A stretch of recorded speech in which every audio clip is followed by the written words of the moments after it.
श्री श्री गोपी गीत श्लोक संख्या 2।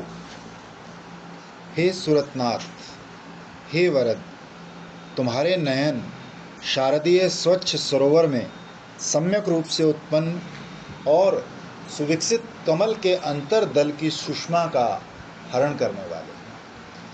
तुम इन्हीं नयनों से इन बिना मूल्य की दासियों का वध कर रहे हो। क्या ये वध नहीं है? हाँ, टीका। रास रजनी में यमुना पुलिन पर समवेत शतकोटि गोपियों ने एक साथ मिलकर श्री कृष्ण से ये सब प्रार्थनाएं की हों, ऐसा नहीं। कारण ऐसा होने पर तो बहुत बड़ा कोलाहल हो जाएगा। एक एक यूथ में बहुत बहुत गोपियां हैं, उनमें से मुख्य या यूथेश्वरियों ने ही ये प्रार्थनाएं की हैं। फिर भी सभी श्लोकों में परस्पर सुंदर संगत देखने को मिलती है। कारण सबकी हृदय वीणा श्री कृष्ण के विरह स्वर से ही झंकृत हुई है। सभी गोपियों की प्रार्थना वाणियों का वर्णन करना कभी संभव नहीं।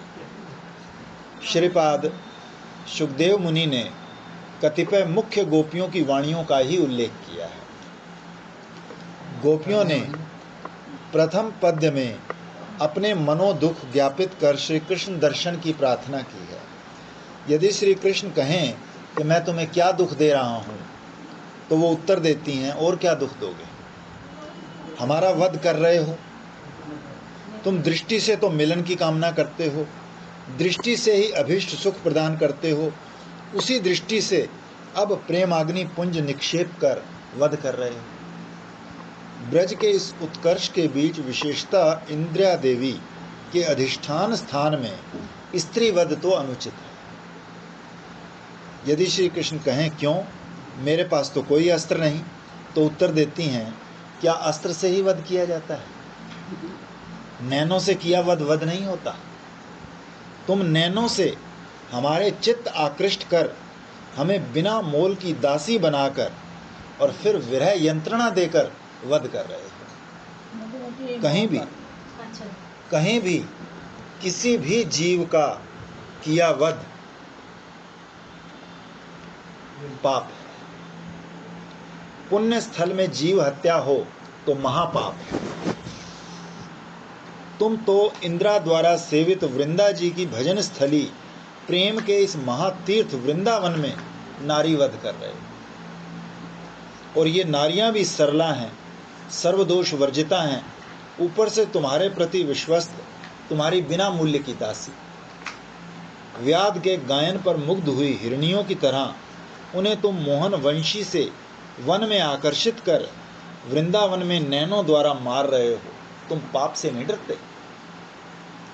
और फिर तुम सुरतनाथ हो, तुमने ही हमारी वो इच्छा जगाई है। वरद हो, वर देकर उस वासना को दृढ़ कर दिया है। सुरतनाथ और वरदाता द्वारा किया गया वध, इससे बड़ा पाप और क्या हो सकता है? इन सब पापों से अगर उद्धार पाना चाहते हो तो एक बार हमको दर्शन दे दो। भगवान तत्व में है, सभी लीला में, रस में है।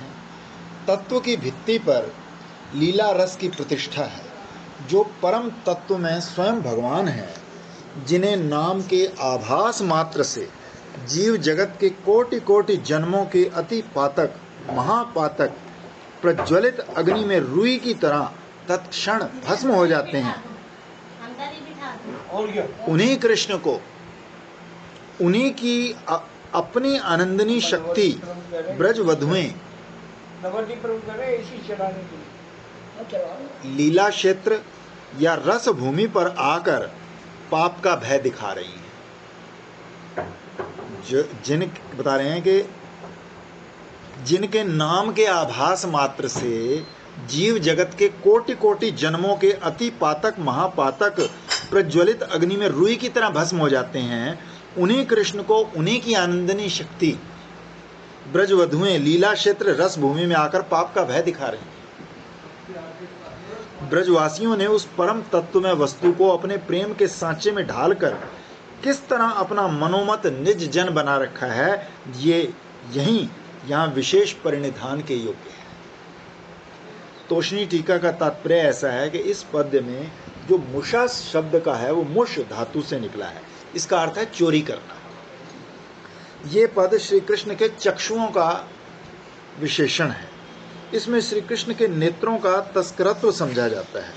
इसी भाव को सुप्रतिपन्न करने के लिए श्री गोस्वामी पाद कहते हैं कि शरतकालीन गहन और निर्मल सरसी में साधु जात पद्म अर्थात जो किसी भी प्रकार के प्रतिबंध के बिना स्वाधीन रूप से अपने तेज से उत्पन्न होता है, ऐसा सत सरसिज उत्तम देश काल में जन्मा सुलक्षण शोभान्वित पद। सरसिज पद का ही रूढ़ अर्थ है। सरोवर में कुछ भी जन्मे उसी को सरसिज कहा जा सकता है, पर रूढ़ अर्थ में पद्म को ही सरसिज कहा जाता है। तो जो भी हो, शरत काल की गहन सरसी में साधु जात सत पद्म के अरुणिम अंतरदल की शोभा पराकाष्ठा को प्राप्त होती है। श्री कृष्ण के नैनों ने उसी शोभा का हरण कर अपनी शोभा का संवर्धन किया है। जहाँ जहाँ श्री कृष्ण के नेत्र पड़ते हैं वहाँ वहाँ कमल की शोभा देखने में नहीं आती। लगता है मानो उस कमल शोभा का अपहरण करके ही श्री कृष्ण ने अपने नेत्रों की शोभा का संवर्धन किया है। इससे श्री कृष्ण नैनों की चौर्य वृत्ति ही सूचित हुई है, चुरा लिया है उसका शोभा। कमल गहन प्रशांत सुनिर्मल सरसी के जल में विकसित होता है। श्री कृष्ण नैनों की चौर्य अभिनिवेश शक्ति, जो हर समय चोरी के चिंतन में ही लगी रहने की शक्ति है, अत्यंत बलवती है। साधु जात कमल जल दुर्ग में अपने अंतःकोश में बड़े गुप्त रूप से अपनी महाशोभा को यत्नपूर्वक संरक्षित किए रखता है। वहाँ प्रवेश कर उसका हरण करना तो अति दुस्साहसी चोर का ही कार्य है। तो ऐसे चोर का अभिनिवेश 3 प्रकार का देखने में आता है। पहला, साधुओं को गुप्त रूप से संरक्षित संपत्ति को लेना एक उत्कट अपराध है। ये चोर इस बात को कुछ गिनता ही नहीं। एक प्रकार का चोर ऐसा है जो साधुओं के धन का अपहरण न कर अन्यत्र धन अपहरण करके लाता है और साधुओं को दे देता है, और वो सोचता है कि साधु सेवा से उसके कुछ पाप ताप कम हो जाएंगे। पर जो दुर्वृत्त चोर होते हैं वो साधु असाधु किसी को नहीं छोड़ते, मूल्यवान वस्तु देखते ही चोरी कर लेते हैं। तो श्री कृष्ण के नेत्र तो इसी प्रकार के चोर हैं। और दूसरा, सरसी के गहन महाजल में अत्यंत प्रस्फुटित कमल के उदर में गुप्त रूप से संस्थित शोभा को ज्ञान गम्य करना या जानना, ये भी चोरी का एक महाअभिनिवेश है। दूसरे के अति गुप्त धन का ज्ञान सब चोरों को नहीं होता। जिसे ऐसे गुप्त धन की बात ज्ञान गोचर होती है वही पक्का चोर होता है। श्री कृष्ण के नेत्र ऐसे ही पक्के चोर हैं। तीसरा, वर्षा के अंत में लबालब भरे जलाशय के दुर्गम मध्य भाग में स्थित सहस्र दल सतकमल के भीतर दुर्धिगम्य स्थान में संस्थित है कमल श्री। उसका अपहरण करना तो अति सुदक्ष और दुस्साहसी चोर का ही कार्य है। सभी चोर दुर्लंघनीय दुर्ग के भीतर प्रवेश कर चोरी करने का साहस नहीं रखते। अति दुस्साहसी चोर ही ऐसा दुस्साहस पोषण करते हैं। तुम्हारे जो नैन चोर ऐसा कर सकते हैं वो हमारे जैसी अबला अखला सरला ब्रज बालाओं के चित्त चुराएंगे, ये तो कोई बड़ी विचित्र बात नहीं है। हे गोपी चित्त चोर चूड़ामणि, तुम्हारे उन नैनों ने हमारे चित्त का बलपूर्वक हरण कर हमें दासी के रूप में तुम्हारे चरणों में लगा दिया है। ये साधारण दासियां नहीं हैं, इन्हें कोई वेतन नहीं देना पड़ता। तुम्हारे नैनों ने हमें बिना मूल्य की दासी बना दिया है। इसे लेकर हमारे मन में कोई ईर्ष्या नहीं। हम तो तुम्हारी सेवा में ही प्रवृत्त हैं। कमलिनी की अति दुर्लंघनीय स्थान में गुप्त रूप से रक्षित शोभा नायिका का हरण कर उसे तुमने नैनों में स्थान दिया है। हम लोगों के सहज जलभ्य चित्त मन का अनायास हरण कर चरणों में भी थोड़ा स्थान नहीं दे रहे, उल्टे विरह सागर में निमज्जित कर वध कर रहे हो। ये वध क्या वध नहीं है? तुम गुप्त रूप से हमारा प्राण संहार कर रहे हो। लोगों को पता भी नहीं चल रहा। क्या इसलिए तुम सोचते हो कि ये वध स्त्री वध में नहीं गिना जाएगा? श्री गोस्वामी पाद कहते हैं कि गोपियां श्री कृष्ण के आगे जो अभियोग कर रही हैं, इसका मौलिक तात्पर्य श्री कृष्ण के नैनों के सौंदर्य माधुर्य के आकर्षण का वर्णन करना ही है। इस श्लोक में उनके नैनों के परम सौंदर्य के प्रभाव का वर्णन किया है। गोपियों ने तिरस्कार के साथ श्री कृष्ण के नैनों के सौंदर्य और आकर्षण का जो वर्णन किया है, वैसा शत शत कवि वाक्य भी स्तव स्तुति के साथ श्री कृष्ण का सौंदर्य वर्णन नहीं कर सकते। श्री कृष्ण के तो अंग प्रत्यंग ही परम सुंदर हैं, नैन सबसे अधिक सुंदर हैं। मधुर रस नायिका ब्रज गोपिकाओं के लिए साक्षात श्रृंगार रस राज मूर्ति श्री कृष्ण के नयनों का सौंदर्य अवर्णनीय है। महाजन कहते हैं, जो नयन अति विस्तृत, सुविपुल, चिक्कण, रक्तवर्ण, सुस्निग्ध, स्थूल, निविड़ और चंचल पलकों से शोभित होने के कारण अति रमणीय हैं, और जो तरुणाई के कारण मदवश विघूर्णित और मंथर हो गए हैं, और कृष्ण के वही नयन मेरे हृदय में निरंतर स्फुरित हो। ये गोविंद लीला माधुरी से ये लिया है। श्याम का मरकत दर्पण की तरह उज्जवल वर्ण है। देखते ही अनंग ने मेरे हर अंग पर अधिकार कर लिया। अपने अरुण नैनों की कटाक्ष भंगिमा से क्या कहा समझ नहीं पाई। वो तभी से मुझे मदन बाण से विद्ध कर रहा है। अरे सखी, नंद नंदन से साक्षात्कार क्यों हुआ? तभी से ग्रह, अरण्य और चंदन अग्नि तुल्य लग रहे हैं। दक्षिण पवन वाम्य भाव लिए है। चंद्र की किरणों की बात तो दूर, चंद्र का नाम तक नहीं सह पाती। कमल दलों की शैया रचना करो, कुलवती युवती अपने कर्म के अनुरूप दंड भोगे। अब इस श्लोक में दो संबोधन हैं, सुरतनाथ और वरद। इन दोनों से ये सूचना मिलती है कि वध का कोई औचित्य नहीं।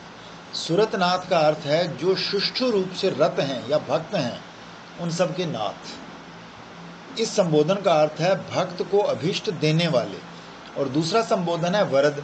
दोनों से पता चलता है कि तुमने हमारे हृदयों में अपने प्रति भक्ति की वृद्धि की है और वर देकर उसे दृढ़ किया है। अतः इसमें हमारी कोई धृष्टता नहीं है। तुम दृष्टि द्वारा मिलन सुख प्रदान करते हो, पर कार्य रूप से वैसा आचरण नहीं करते। इससे जो पाप होता है वो वध तुल्य है। दृश्य शब्द का अर्थ रूप, वो रूप ही शुल्क है।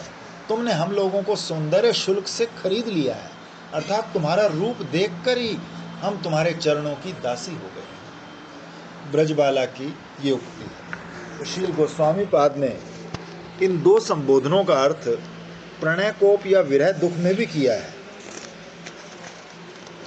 कि ऐश्वर्य और आशीर्वाद के अर्थ में व्यवहृत होती है।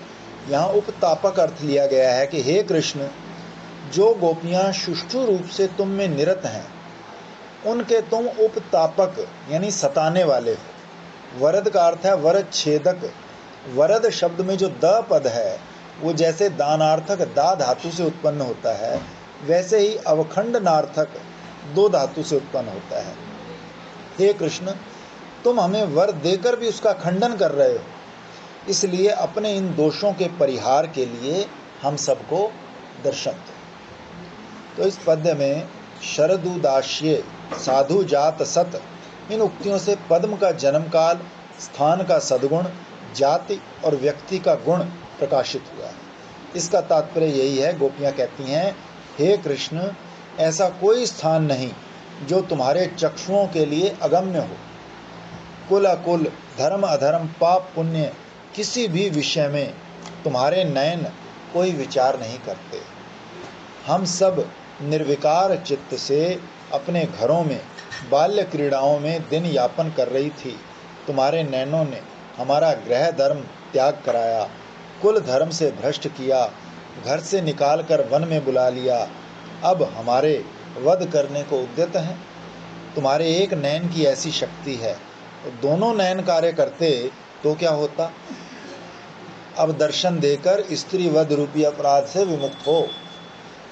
तो श्री कृष्ण मानो कह रहे हैं, मैंने ऐसा क्या अन्याय कर दिया कि तुम लोगों को इतना दुख हुआ?